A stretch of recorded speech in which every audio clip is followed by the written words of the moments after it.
Red Lano, Red Latinoamericana de Neurooncología.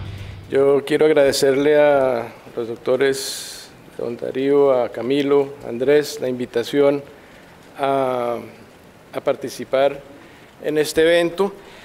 La presentación, el título que me pidieron el favor que desarrollara es mapeo intraoperatorio. Ese es un tema que es muy interesante, es un tema muy especializado, muy específico. El auditorio no es de neurocirujanos, que es a quienes de pronto les interesaría más.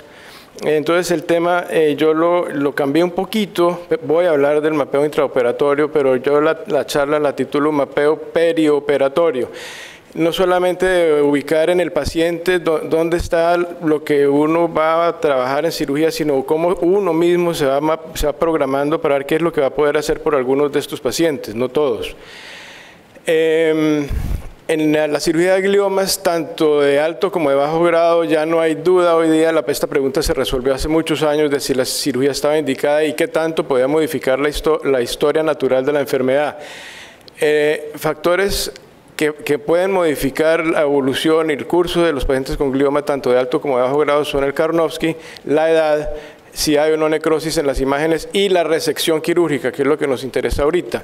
Y pongo resección y etcétera. Etcétera es no solamente resecar el tumor, sino si uno puede darse el lujo de salirse alrededor hasta donde pueda y quitarle una barrera dejarle una barrera más al tumor despacio, más allá de la cual tendría que extenderse si es que quedó ahí el tumor residual e idealmente no quisiera uno que quedara. Ese es uno de los artículos, que no voy a entrar a detallarlo, donde claramente se concluye que la resección quirúrgica es un factor independiente de los tres que están encima, como factor pronóstico, no solamente de la cantidad, sino de la calidad de vida que van a tener estos pacientes. ¿Qué tanto puede modificar esto? Se habla, tiene que ser una resección buena, 95-98%, para que sea significativa. Muchas de estas cirugías, muchos de estos procedimientos no permiten ese grado de resección, pero esa es la idea. Y también tener en cuenta que el 80% de los pacientes, como mencionaron ayer, recidían ahí mismo, de pronto no donde estaba el tumor, sino al lado. Entonces, si uno puede salirse un poquito más de eso, de pronto podría cambiar la evolución de ese paciente. Entonces, se debe tratar de realizar un máximo grado de resección tumoral en una forma segura, porque no es cambiar un problema por otro y sacarlo lesionado, disminuyendo el riesgo de una lesión neurológica inducida por la cirugía. Es decir, una máxima resección anatómica con un mínimo riesgo funcional para ese paciente. Se debe identificar la relación del tumor con zonas elocuentes o semielocuentes. ¿Qué es semielocuente? El área premotora, que si uno la maltrata al paciente no va a quedar hemipléjico o pléjico, pero sí puede que uno no lo note, pero él le va a referir, doctor, tengo menos facilidad de pronto para hacer algunos movimientos y una cosa que es más subjetiva en esos pacientes. ¿Qué otras áreas elocuentes debemos identificar? Lenguaje motor, sensitivo y visual. Y en algunos casos en los cuales, como el doctor Mayor mencionó esta mañana, ese paciente tiene asociado un síndrome convulsivo que a veces lo tiene de difícil control, se debe aprovechar el procedimiento para identificar el tejido disfuncional, o sea, foco epileptógeno, y si es posible resecarlo en la misma cirugía. Es decir, todo esto se debe hacer antes y durante la cirugía. ¿Cómo se hace? Les voy a mostrar algunas de las cosas que nosotros hacemos, no todo por factor de tiempo, obviamente la base de todo es una resonancia cerebral. No voy a hablar mayor cosa del PET-CT, sí voy a hablar un momento de la resonancia funcional y de la tractografía. Ya intraoperatoriamente voy a mencionar muy brevemente, porque fue más o menos el tema de la primera charla del doctor Roberts, el navegador, que hoy día pues es mandatorio en muchos, no en todos, pero en muchos de estos casos. La corticografía, la estimulación cortical, que necesariamente si va a ser uno estimulación cortical debe hacerse con el paciente despierto si uno va a evaluar el área visual sensitiva y del lenguaje. El área motora puede darse uno el lujo de tener el paciente dormido. La resonancia funcional, este señor que fue caballero, que vivió el siglo pasado y antepasado, fue Sherrington. Él desde que empezó a funcionar postuló y se comprobó que el aumento de la actividad neuronal en cualquier parte del cerebro implica un aumento de la llegada de sangre a ese sitio del cerebro, es decir, un aumento del flujo sanguíneo cerebral regional. Eso, Regional Cerebral Blood Flow, eso ha sido convertido hoy día al concepto que usa la resonancia funcional, en el sentido de que el resonador está en capacidad de detectar, al haber ese aumento de flujo sanguíneo cerebral regional al área metabólicamente activa que está disparando. En este caso estamos viendo en anaranjado el área de control motora. El paradigma es, la gente se le está diciendo mueva la mano derecha, y delante de esa zona ustedes ven que hay un tumor glial, un tumor posiblemente glial. Lo que hace el resonador es que detecta la diferencia que hay por diferentes características magnéticas de la sangre rica en oxígeno que entra y pobre en oxígeno que sale de esa zona, y la transmite, la convierte en imágenes, que es lo que estamos viendo. Ustedes ven que en este caso tenemos más o menos una circunvolución entre esa zona motora primaria de la mano y el tumor, y a medida que suben los cortes cada más se acerca ya esa circunvolución se pierde. Esto es visto de frente y ustedes ven que el tumor está prácticamente debajo de esa zona. Personalmente, lo que nosotros tratamos de hacer cuando se puede es, además del tumor, irnos una circunvolución más afuera del tumor, donde inclusive no veamos tumor, para tratar de mejorar el pronóstico en esos pacientes. Este es un paciente en el cual muestro esta diapositiva. Es una resonancia funcional en la cual se está utilizando la resonancia para identificar del otro lado la zona motora del miembro superior con una lesión delante de la misma, que es también una lesión glial. Esto es un señor que convulsionó, perdóname. Una crisis, esta debería ir antes. Con este paciente tenía esta lesión de 5 años de evolución, una segunda crisis en 5 años. El paciente lo operamos este mes. El diagnóstico era posiblemente un glioma de bajo grado. La corteza motora primaria posiblemente está acá, detrás de la lesión, el giro central. Y este paciente, en todo caso, le hicimos una resonancia funcional, que es esta, la que está en la diapositiva anterior, donde nos muestra que realmente el tumor está bastante cerca a la zona motora. Y este paciente tiene un dato interesante, que por curiosidad lo miramos, y es que era ambidextro. Él hacía todo con la mano derecha, escribía con la mano derecha y todo lo demás con el miembro superior, con la mano izquierda. Y este paciente tenía una representación bilateral del área de Broca, por decirlo así. No sé si se puede llamar un área de Broca chiquita en el lado derecho del cerebro. Este paciente se operó y se le pudo hacer una resección adecuada. Tener en cuenta que la resonancia funcional es un estudio que es muy claro, ustedes lo vieron, pero no tiene una precisión milimétrica. Una vez uno llega ahí intraoperatoriamente, echa manos del estimulador cortical para ver exactamente dónde está disparando el área que controla la mano, el resto del miembro superior, etcétera, o el miembro inferior, en el caso de que sea esa la situación. La tractografía. Este es un paciente de 52 años que tuvo una crisis parcial en el miembro inferior derecho. Esto es del lado, es un corte parasagital izquierdo, donde se ve que aquí hay algo. Esto es con contraste, no capta mayor cosa. Las imágenes sugerían un tumor glial de bajo grado. El paciente ha sido sometido a una biopsia por estereotaxia en otra institución, no confirmó tumor, mostró gliosis, llegó a nosotros. Se le hizo una tractografía. Ustedes ven en azul, está codificado las fibras que van de arriba hacia abajo. Entonces ahí tenemos pintado tanto la vía ascendente como descendente, aferente, motora sensitiva. Y detrás de esto, escondido, ustedes alcanzan a ver la lesión en café, que si la vemos en un corte, la vemos por encima, estamos viendo la vía sensorimotora, por llamarlo así, la línea media, y aquí escondida el tumor, y le da a uno la impresión que podía trabajar por acá, y así lo hicimos. El paciente tenía algo de déficit preoperatorio, no se le aumentó prácticamente el déficit. Este señor lo operamos hace 2 años, la patología de eso fue una lesión, una gliosis inespecífica nuevamente.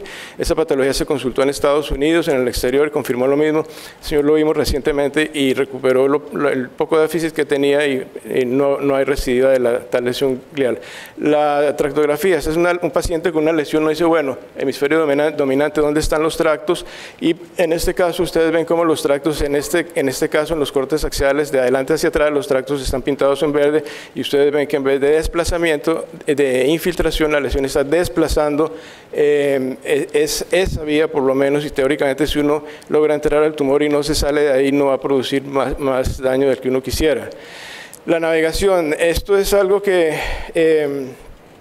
Hoy día yo pienso que debería estar dentro del armamentario de los neurocirujanos, no para todo. Yo le digo a los residentes, haga la planeación, pinte en el cuero cabelludo dónde está el tumor, dónde va a hacer la craneotomía, dónde está el seno, y después ponga el navegador, haga el ejercicio a ver qué tanto acertó, qué tanto se equivocó, porque estamos llegando al extremo en otros programas, en otros países, y nos han hecho el comentario, hay residentes, por ejemplo, que no se atreven a pasar ya un catéter ventricular si no es con el navegador. Entonces, tampoco olvidarse que uno tiene cerebro y que uno está en capacidad de pensar y de analizar todo lo que aprendió y no reemplazarlo por un equipo que en cualquier momento, por un factor de error, lo manda a uno para donde no es. No voy a entrar en detalle, pero recordar que la resonancia se le puede adaptar la información que les mostré previamente de la resonancia funcional y de la tractografía. Además de esto, que es la traducción de los cortes de resonancia al navegador, podemos incorporar los datos de la resonancia en la foto, en el dibujo, los datos de la resonancia funcional y de la tractografía, si es el caso. La corticografía, en aquellos pacientes en los cuales hay un síndrome convulsivo asociado, y al revés, muchos de los pacientes, sobre todo los que vemos con el doctor Mayor en los tumores temporales, llegan por síndrome convulsivo y por ahí empieza el estudio y ahí los encontramos.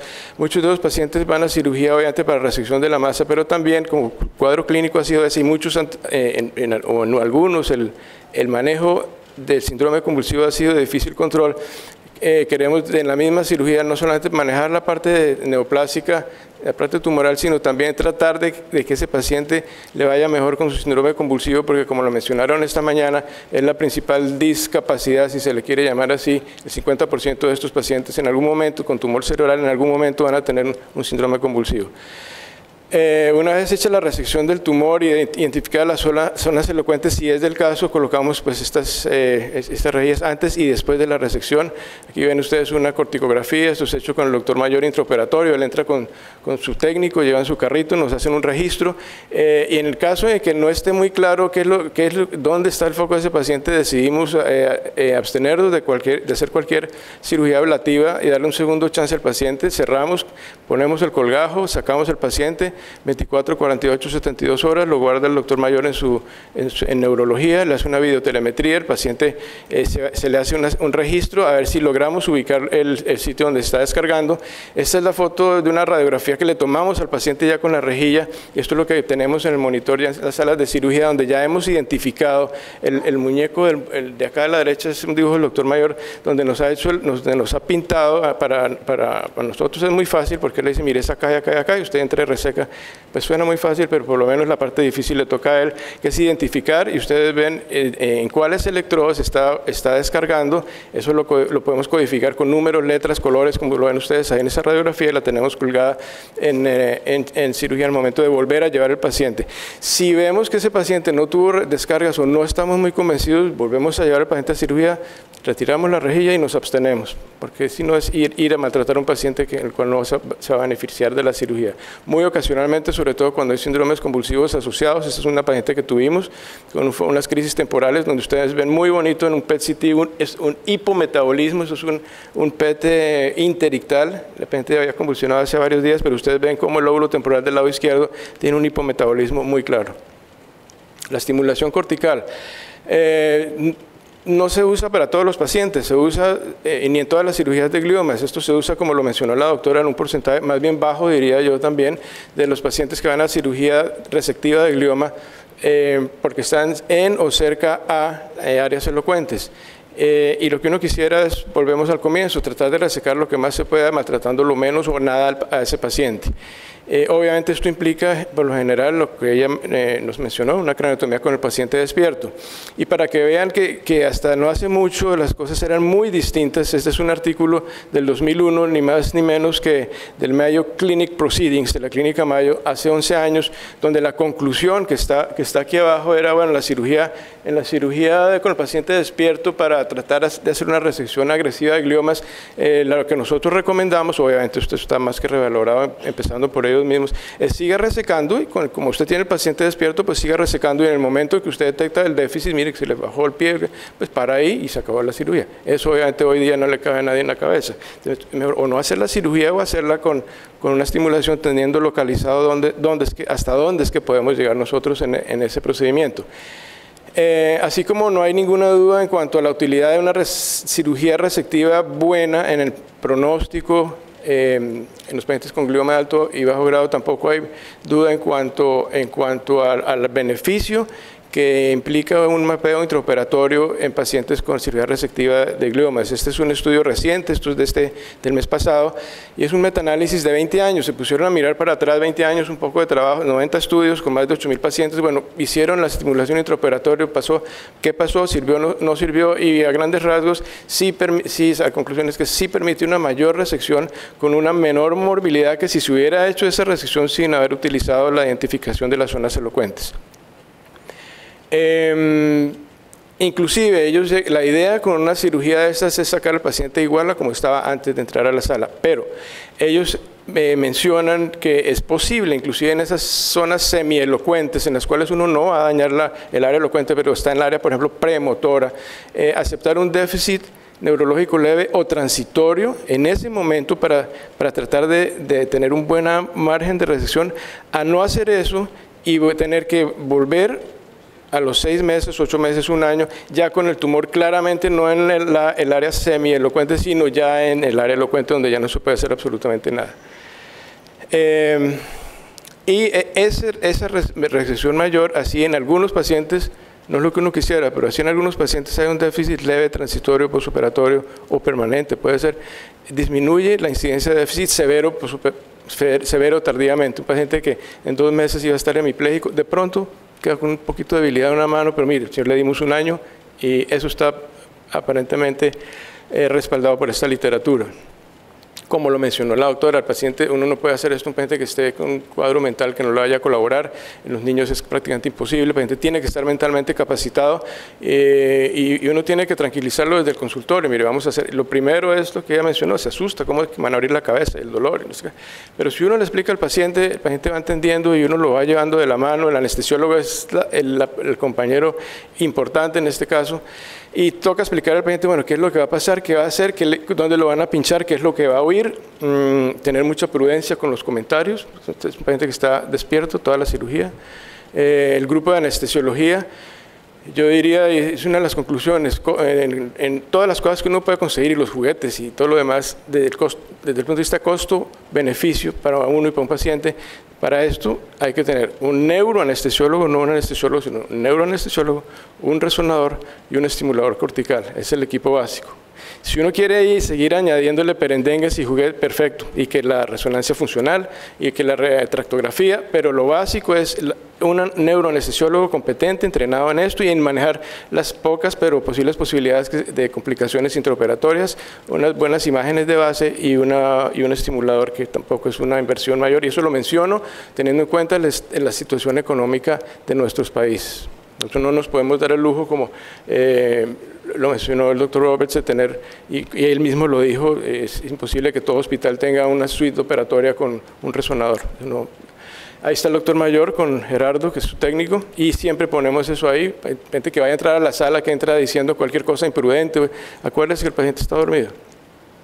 Antes la patología le timbraba a uno el patólogo y por el altoparlante no la informaba, entonces tocaba decir, el paciente estaba despierto, no, nos llaman por teléfono. Hoy día ese sistema lo cambiaron y tiene uno que pasar al teléfono para que el patólogo le diga la impresión cuando uno manda una congelación. La monitoría, como lo mencionó la doctora, es una monitoría básica como para cualquier cirugía neurológica. La técnica que usamos nosotros, como ya lo mencionó, hay 2 técnicas. Uno es tener al paciente dormido y despertarlo en algún momento de la cirugía, hacerle todo esto y volverlo a dormir o dejarlo despierto hasta el final. Nosotros no usamos eso. Los anestesiólogos, o ellos, que son los que realmente nos han asesorado y nos ha ido muy bien, es simplemente tener al paciente sedado. ¿No? En ningún momento lo dormimos, el paciente está sedado. Y la analgesia se la da uno con anestesia local, como mencionó ella. Dosis muy bajitas de remifentanil, propofol, que no puse ahí, dexmedetomidina, pero son dosis mínimas y lo que al paciente le molesta, que es dolor, lo maneja uno con el anestésico local. Ahí está, dependiendo del sitio de la craneotomía, bloquea uno el tronco nervioso. Estoy de acuerdo con lo que mencionaba la doctora, la dura no duele. recuerdo coayudo, duele el periósteo. Lo que duele de la dura son los vasos.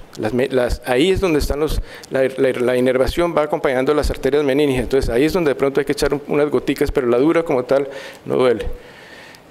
Bueno, esto lo va a pasar por cuestión de tiempo. Esta es una foto del doctor Penfield hace 60 años, a quien el doctor Alejandro Jiménez le mandaba a los pacientes. El doctor Alejandro Jiménez es un neurocirujano que ya está retirado en Colombia, para mostrarles que hace 60 años se hacía esto. No es una cosa nueva. Utilizamos el equipo de Oyeman, como mostró la doctora, para la estimulación, los parámetros. Este equipo tiene un electrodo bipolar, la frecuencia de 60 Hz, amplitud de 4 a 10. Empezamos con 0.1 y vamos viendo. Es raro encontrar una respuesta por debajo de 4, generalmente está entre 4 y 7, y tener cuidado en interpretar una respuesta cuando está al máximo en 10. Uno no sabe si en 10 respondió porque sí, o es que está ya tan alto el amperaje que de pronto el área elocuente está bastante más atrás, pero por lo alto de esta amplitud alcanza a estimular. Entonces toca tener mucho cuidado en interpretar eso. Y la duración del pulso es de 2 milisegundos, y el tiempo en que uno tiene el palito puesto ahí son 2 segundos. Las respuestas son las que ella ya mencionó, y les voy a mostrar acá, bueno, un dato: ¿qué pasa si el paciente convulsiona? Esa es una incidencia de un 10%, no es frecuente, no hay que asustarse. Generalmente, esos de los casos que comentaba yo con el doctor Mayor, que de pronto sí justifica que estos pacientes profilácticamente entren con anticonvulsivante. Se usa lactato frío, una dosis muy, muy bajita, porque si no se pierde la monitorización del paciente, y en algunos pacientes puede ser necesario convertir esto en una anestesia general. Las fallas: paciente resulta que salió con un déficit, no nos ha pasado, pero lo que describen es esto: el paciente estaba en un plano anestésico muy profundo, el paciente estaba relajado, entonces uno estimula y no hay movimiento, el paciente está relajado, o si hubo una lesión vascular pequeña intraoperatoria que, a pesar de haber identificado el área, se produjo un pequeño infarto. Para terminar, les voy a mostrar, este es un ejemplo de un paciente hace 2 años, 3 años, un hombre con una crisis única, una lesión parasagital del lado derecho, premotor, aparentemente la fisura central está acá. El paciente ahí se ve, tiene todo el aspecto de ser un glioma de bajo grado. El paciente está fijo con su cabezal, ahí está despierto, esto es por debajo, ahí está él. A veces les hemos puesto inclusive radio para que oigan ahí radio, así es como lo vemos nosotros por encima. El navegador, que no voy a entrar en detalle, ahí tenemos el seno longitudinal, línea media, los orificios del trépano, volvemos a marcar, ahí está el sitio donde está el tumor, volvemos a abrir, estimulamos, hacemos la resección, ahí terminamos la cirugía, el paciente está despierto. Eso es un control 2 años, 3 años después, donde se ve que por lo menos hasta el momento no ha vuelto a aparecer nada. Conclusiones: ¿esto permite prolongar la vida del paciente? Sí, no lo digo yo, son las conclusiones de los estudios. Prolongar la calidad de vida, sí. ¿Puede lograrse una buena resección anatómica? Sí. ¿Mínimo riesgo funcional? Sí, pero tampoco todo es tan bueno. Lo que mencionaban ayer, el 80% de gliomas de alto grado recidivan al lado, ahí donde uno estuvo, y desafortunadamente ni con esto ni con nada de lo que hemos oído en todas las presentaciones que ha habido hoy, ayer y hoy, en los pacientes, estoy hablando con los pacientes de glioblastoma, por lo menos no les podemos ofrecer curación. Entonces es una cosa paliativa. Y lo que es triste es esto. Yo ayer pensaba, mire, cuando la evolución de estos pacientes, cuando yo empecé residencia, hace como 25, yo llevo 25 años de neurocirujano, y sí, de pronto los pacientes están viviendo un poquito más, de pronto la calidad es un poquito mejor, pero con todos los miles de millones de dólares de inversión, de precisión que hemos logrado nosotros, los radiólogos, las moléculas de los oncólogos, después de 35 años lograr una mejoría de solo 4, 5, 6, 8 meses en un paciente de estos, yo pienso que la conclusión obvia es que no ha aparecido todavía la solución ideal para estos pacientes, ¿no? Y eso lo deja a uno un poco frustrante. Yo vuelvo y miro para atrás, ¿qué paciente les fue mejor? Este es un paciente con un astrocitoma anaplásico hace 14 años, y el paciente está vivo. Pero ¿cuál fue qué hicimos distinto? Distinto, definitivamente el factor de cirugía amplia es un factor pronóstico. Este paciente tuvo quimio, tuvo radio, pero yo creo que lo que influyó fue la cirugía, pero tampoco pienso que la cirugía es la solución para estos pacientes, y si fuera así, pues los estaríamos curando con cirugía solamente o con complemento de otras cosas, y eso no está sucediendo. Entonces, la conclusión básicamente es esta: la cirugía seguirá siendo una buena opción terapéutica, y la seguiremos haciendo, y ahí estaremos, y los que sigan después de nosotros, hasta que aparezca una alternativa mejor. que permita a nuestros pacientes buscar una curación. Ojalá algún día llegue, ojalá algún día nos toque verla a nosotros, pero eso es lo que podemos, por lo menos desde el punto de vista quirúrgico, nosotros ofrecerle a los pacientes nuestros hoy día. Muchas gracias. Red Lano, Red Latinoamericana de Neurooncología.